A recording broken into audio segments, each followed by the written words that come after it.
welcome to Greg and wait, I'm not Greg, that's Greg. My bad, guys, my bad. I got you. Yo.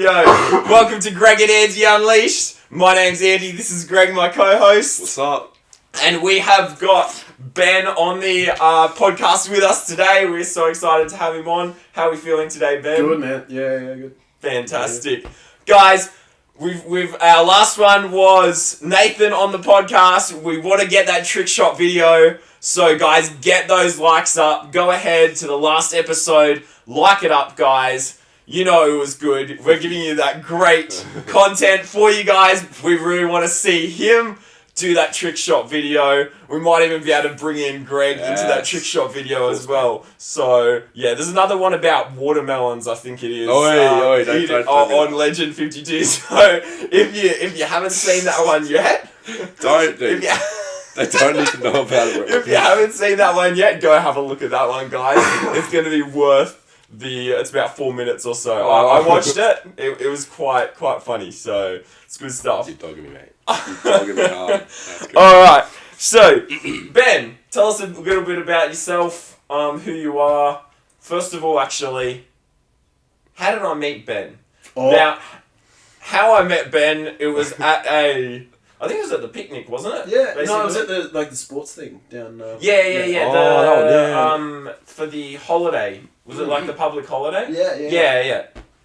So I went to this public day picnic holiday. Church Olympics. Yeah, that's right. Church the Olympics. one. Church Olympics, and I'm just meeting random people, talking to random people. Met this guy named Ben, and seems like he could probably play any instrument under the sun by the sounds of things. So we're gonna have a bit more of a chat about that a bit later. But yeah, that was the first time I met him, and just since then, the amount of times he has encouraged me in just his relationship with God and just in his just desire to please God is just incredible. So he didn't realise he was getting this praise on the podcast either. So shout out to him, but shout out to obviously to God that's just doing that work in him, and it's just outflowing to others, man. Seriously, is such an encouragement to see you and just to see your heart and how much of an encouragement you are to me, to Greg, to everyone else. That, so this is the Ben that we gave that shout out to on our first on our intro episode. So Ben, tell us a little bit about yourself. And, first thing that there is to know about me is that I'm a Christian and that Jesus is my Lord and Savior. That's number one, and everything else about me is through that. Apart from the things that aren't good. So, there's plenty of those. But anyhow, who I am, I guess, is I'm a musician. I'm a student right now, so I'm studying saxophone at uni at Griffith in South Bank, and I teach music as well. So mostly just like kids, it's private lessons. Just little kids. This is where C is piano and stuff like that. And of course, so basically the level that I'm at. Yeah. No, they're a little bit better than you. Right? Probably. That's not. No, and there's that, and I've got a fair bit of things that I'm interested in that I'm kind of studying right now. I haven't finished reading the Bible, bro. So that's been a big thing because only last year did I. What chapter up to? Oh, what books are in? Well, I'm reading Exodus right now. Of course, I've read most of the New Testament, and plenty of Psalms and Proverbs. So I'm not doing it. Not straight through. Yeah. I was gonna say, if you're trying to read the whole Bible into Exodus. Nah. I'm trying to do that right now. So I'm trying. True. So I'm in a bit over halfway through Exodus right now. It's just starting to get to that point where it's 27 chapters in, I think, and it's just alright, this is 6 pages on how you build the tabernacle. Bro, wait for Leviticus, man. Yeah, that's what I'm. Far out. Yeah. That's correct. Yeah, nice. Nah, that's awesome, man. And going on with that, so I honestly just want to jump in and kind of let you share a little bit more about your testimony. And I know you shared it in probably it was 45 minutes or so. Or 30 minutes, 45 minutes at the TNS trip. If you can kind of summarize that a little bit, but man, it was such an awesome testimony. So yeah, I'm just giving it straight to you, and Appreciate you just so, go from wherever you feel like. I guess I'll kind of just begin and go like fairly chronologically. So I grew up in a family that went to a Baptist church, and I went to a pretty solid, as far as I can remember it, a pretty solid Christian school. And heard the gospel all the time, and as far as I was aware, I was a Christian, and Jesus died for me, and so I fully believed all that, and like I had my little children's Bible. I guess I would read like a. It's probably a controversy on its own.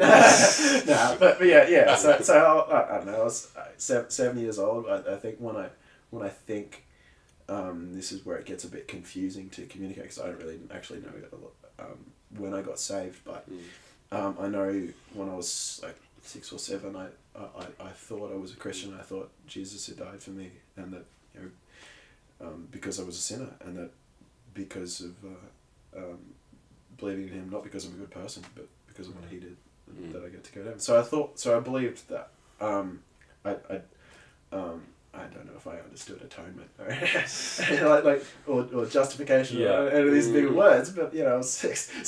So there's that. So I think it's possible that I got saved when I was little, but I don't know. See, that will kind of affect how we see the rest of the story. So going on, my family kind of ended up taking some steps, sort of piece by piece, away from faith for various reasons I won't get into.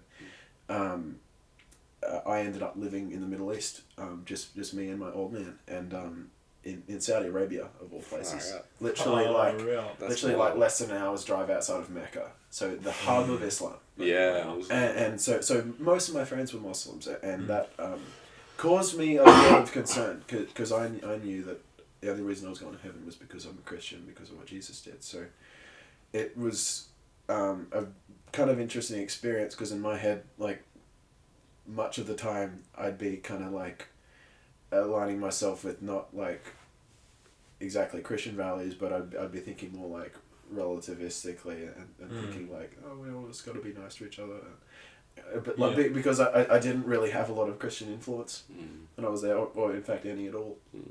So or certainly no explicit Christian teaching or Bible teaching or anything like that. So but there was definitely like a theological kind of conflict going on in my head, where it was just like, okay, well, how come I get to go to heaven? And I didn't really kind of have that support to say, no, it's because of what Jesus did, and not because of anyone. And when, like, you're not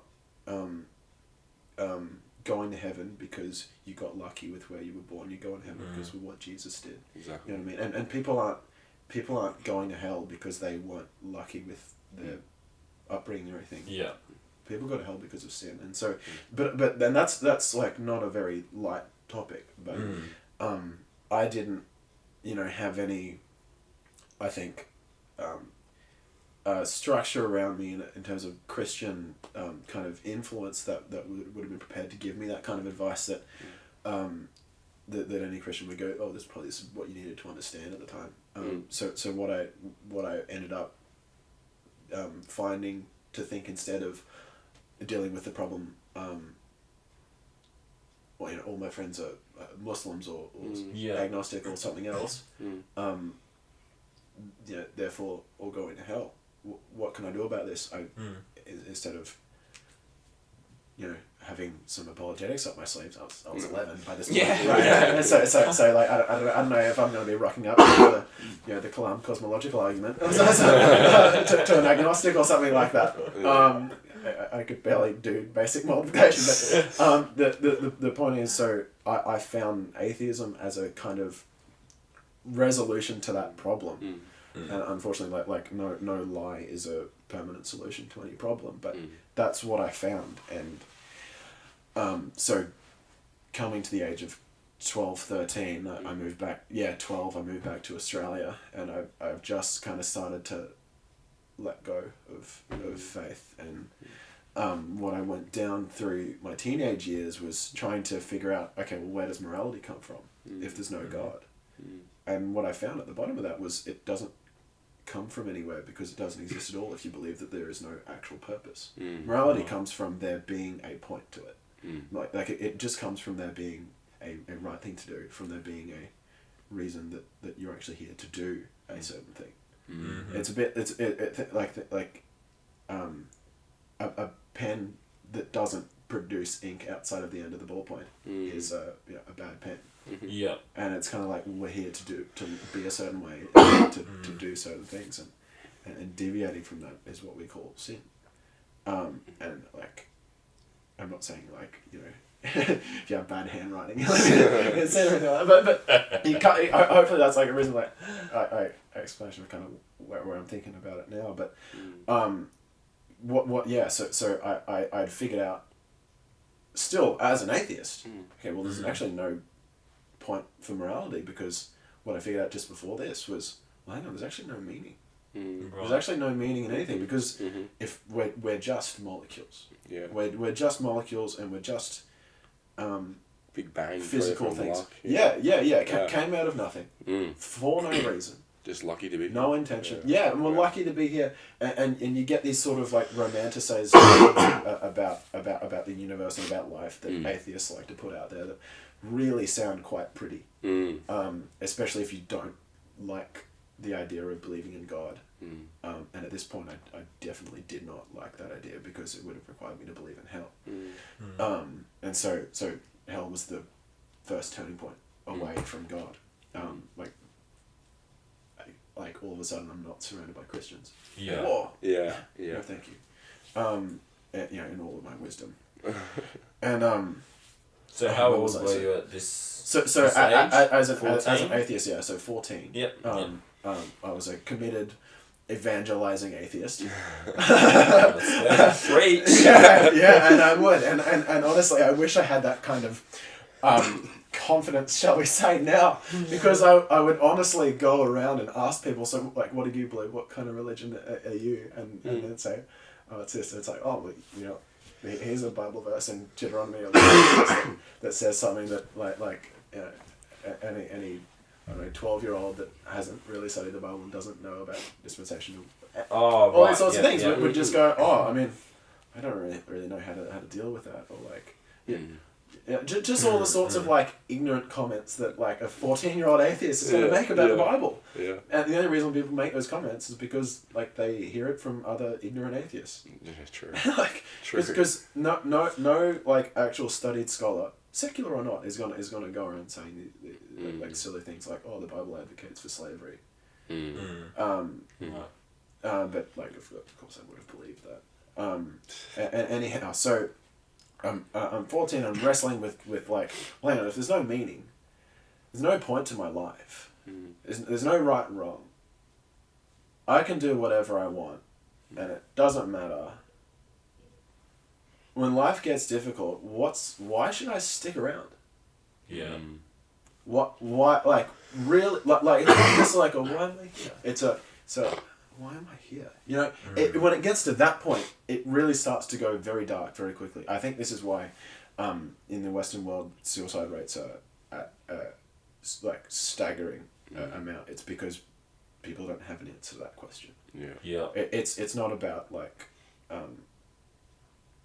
it just seems like when things kind of hit the fan, which is inevitable in any life. You need a house built upon a rock. And not only under atheism is that house built upon sand, they haven't bothered to build a house. Yeah, sure. At all. Yeah, good And so I was trying to really commit to these ideas, because it seemed like there was a lot of atheists who I spoke to, or people who said they were atheists, and I'm like, that's bad atheist doctrine. There's no meaning, actually. You know this, right? Yeah. Okay. You know what I mean? Like, because these are the logical conclusions of these things. I just hate to admit that. Because, you dispense with meaning, and the whole point of your life goes out the window. And so you lose all justification for doing anything. And you lose, like, all sense of purpose. Yeah. But I wanted to commit to these ideas, so Mm. I seriously found myself like as a 16-year-old like staring outside the window in maths class for like months, just going like what is this all for? Right. Like like I don't get it. I just don't get it. And I couldn't understand rationally where I was going wrong. Right. And I say couldn't, but maybe the right word is like wouldn't. Yeah. Because what I came to realize as time went on, what I really realized last year was that ultimate like kind of sense of meaning and belonging that we are actually supposed to have. Yeah. It comes through faith in Right. God. And that's inevitable. And true faith in God, I think, or perhaps truly pursuing God and looking for Him will, I really think, inevitably lead you to Jesus.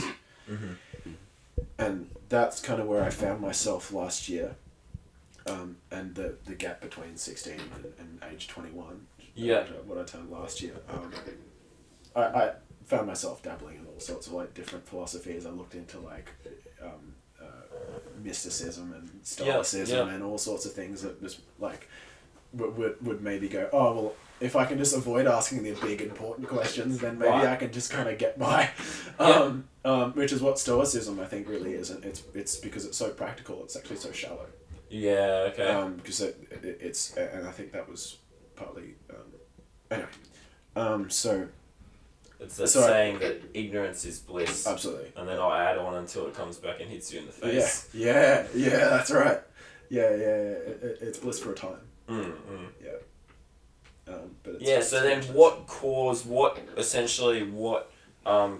you to essentially come and seek God, or to like, so now, as you said, you're a Christian, right? When you were an atheist and you didn't believe in God, what was the kind of the starting point for your, I guess your change of mind / change of belief? Yeah, well, I think the first thing, this is kind of funny. The first thing was I discovered Jordan Peterson. So I discovered this guy's like biblical lectures. Actually, that wasn't the first thing. It was just like all his kind of more like the lectures on the 12 Rules for Life thing, and I'm like, this is really interesting because his philosophy seemed very like rational, very secular, very science based, and a bit off key in terms of let's say political correctness. He wasn't having a bar with any of that. So I was like, that also I like. But and then I discovered that I remember hearing him saying some things about God and going, well, that's interesting. And by this point I'm still an atheist. I think I want to say 16, almost 17. Yeah. And then I found the biblical series and was like, oh man, this guy like really thinks there's something to the Bible. And in my head I was probably like saying a few derogatory things about that. To be really frank, going, oh man, this guy's like religious. Maybe I shouldn't be listening to this. Is really like where I'm at. But I'm like, this is actually so interesting because he took the Bible and went through it in a very rational, really like quite secular way, which was just for me where I was at, a really good kind of, or just effective way to get me to hear it. Just to get 100%. Me to hear it. And he's going through the book of Genesis in this series that I was watching at the time, and I've watched it a couple of times since then, but it's just going through like how significant so many of these stories are, and how foundational it is to our culture in the Western world, and how abandoning that is leading to so many of the things that we're seeing now, like we talked about, suicide rates. Sure. I could get very political very quickly on these kinds of things, but I'm getting a bit sidetracked. So I discovered that and was like, oh, okay, now I'm starting to see some point in like, okay, I kind of get maybe why people believe in God in spite of the like, you can't see him, because it's like, it's not about that. And faith was never like, oh well, I can't see it, but I guess I'll just have to cling on with faith. It's not that. It's more like the things that test your faith are evidence. The things that test your faith are hard times. Yeah, you're right. And so it makes you think that like the thing that faith really isn't clinging on to an idea. Yes. It's clinging on to God. Yeah. Person. Kind of to a person. To trust. To it's not just a fact claim as scientists tend to treat it. Right. It's so much more than that. And of course, obviously, God is a fact, but yes. Just but it comes about down what to faith is, right. So it so comes down to essentially a belief. Yeah, and I started to understand that maybe faith is like not only just reasonable but necessary, because see as a 13, 14-year-old, I was going around saying, well, faith is just like belief in the absence of evidence. All these sorts of stupid things that people just don't know anything say. Hello. and I would go around saying that to people. Again, a very evangelical little but it's just not a good thing. But anyhow, like I wanted to understand why that was wrong. One thing that I think I did maintain throughout most of the time that I was an atheist, at least if not all, was I wanted to believe in God because I wanted there to be a point. And I wanted there to be like a real source and like rock solid foundation for morality and for purpose and all these things. But anyhow, so I discovered like the biblical series, and I'm starting to understand that okay, not only is like faith reasonable, I realized that like faith is actually necessary because all claims are built upon a foundation of faith. Even this like rational secularism or secular humanism, and these kinds of worldviews that they're still built upon like these claims that that there is a objective truth to be sought, and that's a faith claim. And like in an ultimate sense, like you really can't say that the universe wasn't created 2 minutes ago with everyone with their memories intact, or you kind of thing. So you're essentially saying that like it's requiring faith either way. Like regardless of whether you everybody has faith. Everyone has faith. It's just what is your faith? What claims are you trusting in? And as Christians, we trust in the Bible. Fundamentally. But that was a very big turning point. Oh, give me 5 minutes. I'll get back. So I realized that faith was necessary, and that begs the question: well, what's the right thing to put your faith into? And so that caused the next sort of 3 to 4 years search, and basically I was like, oh, okay, it seems like the Bible is very foundational to our culture, and it like seems like people who like really believe in this are, well, first of all, not fully into a lot of the garbage that is going on politically in the Western world right now. And wokeism and all these ridiculous things that are just like religions, without a without a congregation or without a church. Like their meeting place is on the streets in a march. Where they rather than worship the virtue of the Lord, they proclaim their own. But that has many. We see it in many different ways. Anyhow, I don't want to get too close. So this brought to bring it back to it. So this essentially brought about, hey, I need to start like if what I believe is if my faith is in this at the moment, or my faith could be in God. Being in God makes a better sense. Like is that how your line of thinking went to change over to? It was more like this. It was like what I understood was actually that the thing that people hold as most valuable, the thing that people hold as most high, is their God. Right. And so not holding the true God, the one that you should worship, like not having your faith in the right thing, is worshipping a false God. Right. And I understood this all, but still like wasn't convinced that there was a personal God. I just understood this all in a kind of like, I guess I was overly like symbolic about it, or maybe even metaphorical. But like I kind of still really like admitted it was true. But the point is, so I knew I was like, okay, there is like, it's not fair to say then there is no God, because it's like actually the question is more, who is God to you? Sure. Who is your God? But so the question I was like kind of trying to figure out is like, okay, who should I? What should I worship? Who should I worship? What should I subordinate myself to? Because I knew like, okay, clearly God's not me. Yeah. I'd understood that much. I knew the whole time, like, okay, well, I'm still a sinner. I kind of never let go of that belief. Weirdly, but I think that's kind of one that everyone knows. So I was like, okay, well, last year I basically had a few experiences and spoke to a few people that believed in God, and I was like, man, I just need to read the Bible. I didn't know what's in it. I didn't know like, and I understand like why this is so significant to our culture. I need to like actually have an idea of where this civilization came from, because like maybe that's got some answers on like why I'm here. And alright, so I rock up to a bookshop, and you guys know this bit. So I look up like you know, where can I buy a Bible, Brisbane? Find this bookshop that's like 25 minutes away.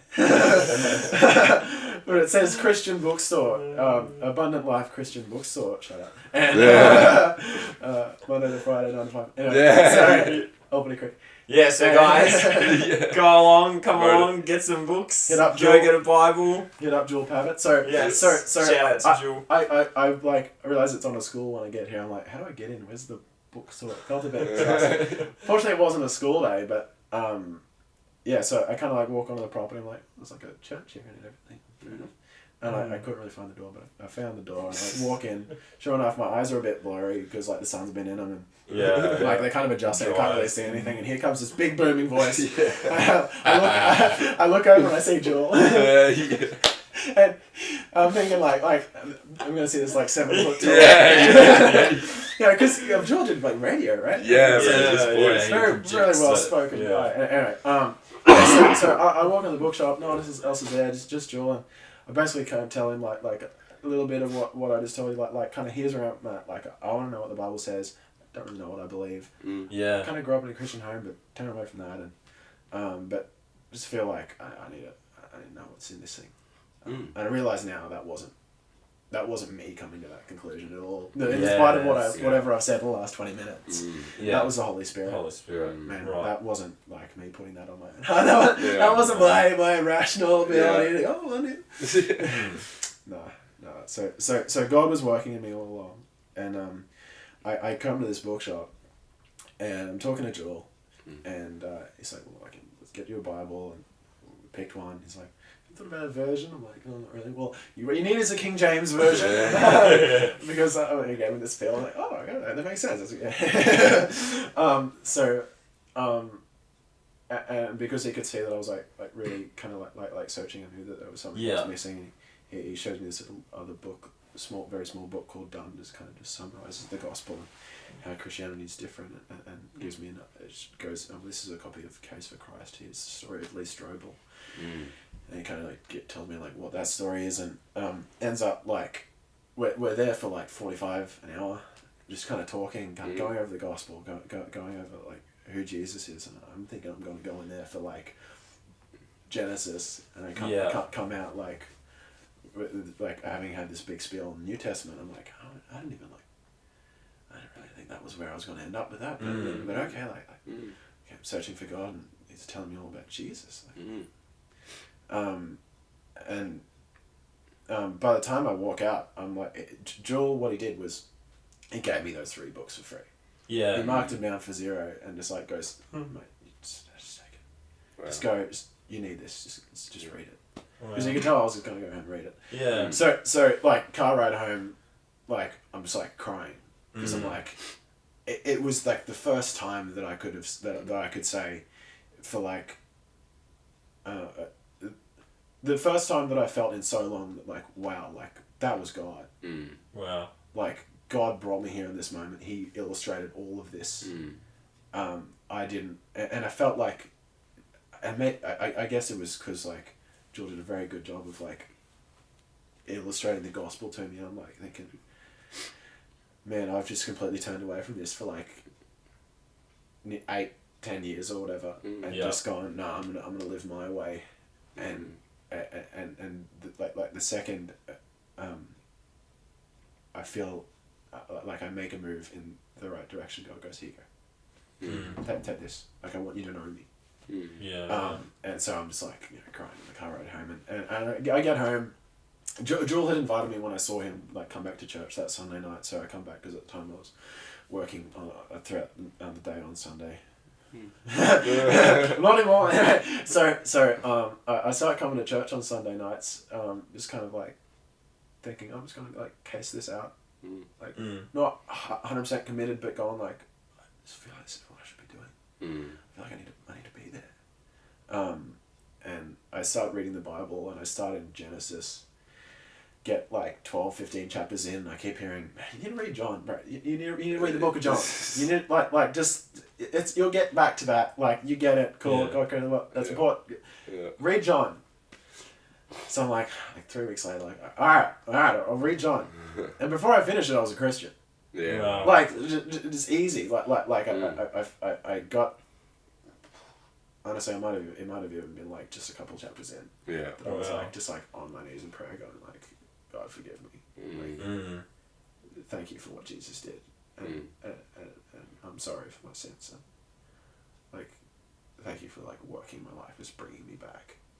To you. And so, like, been a Christian since I guess at least that moment.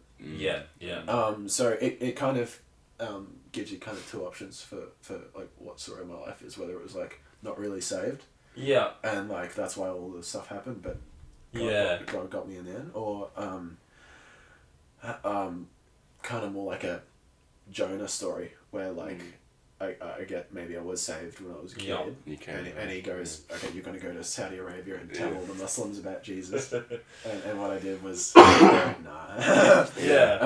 went, no, I'm going to what's it called? I'm not going to Nineveh.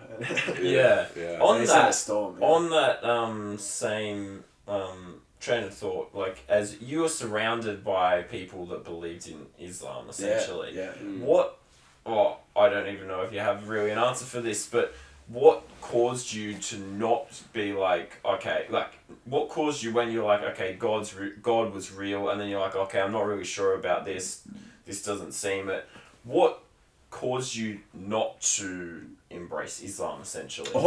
I don't think I ever had a temptation to believe in Islam. Right, okay. No, honestly, like I think I always just thought that was ridiculous. Okay, was there anything in particular, like... I think essentially Islam is like the world's better than atheism, which is what I went with instead. So don't get me wrong. Don't get me wrong. What I went with was so much more foolish. But I